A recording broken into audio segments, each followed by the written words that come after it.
Şahmurad.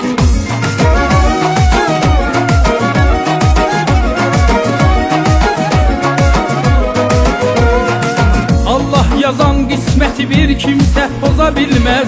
Allah seven bendeni bir kimse yıkabilmez.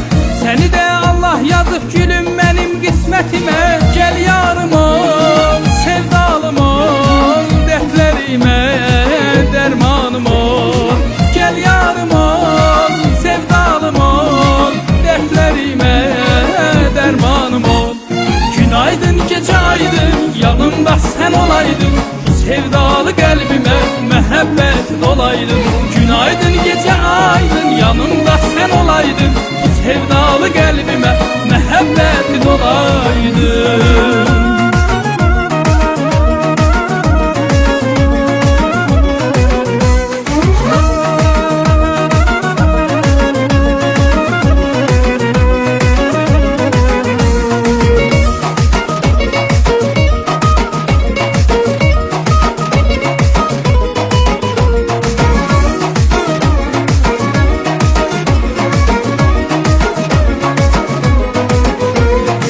Rüyadan çıxart gülüm, yuxulardan oyat məni.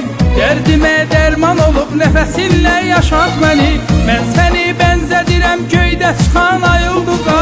Gəl yarım ol, sevdalım ol, dərdlərimə dərmanım ol. Gəl yarım ol, sevdalım ol, dərdlərimə dərmanım ol. Günaydın gecə aydın, yanımda sən olaydın. Sevdalı kalbime mehabbet dolaydın. Günaydın gece aydın, yanımda sen olaydın. Sevdalı kalbime mehabbet dolaydın.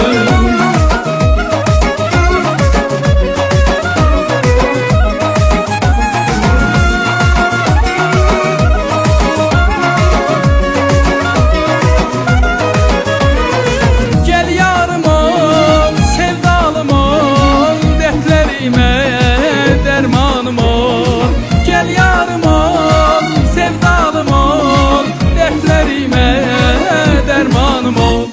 Günaydın gece aydın, yanımda sen olaydın. Sevdalı kalbime mehabbet dolaydın. Günaydın gece aydın, yanımda sen olaydın. Sevdalı kalbime mehabbet dolaydın. Günaydın gece aydın, yanımda sen olaydın. Sevdalı kalbime mehabbet dolaydın. Günaydın gece aydın, yanımda sen olaydın. Sevdalı kalbime mehabbet dolaydın.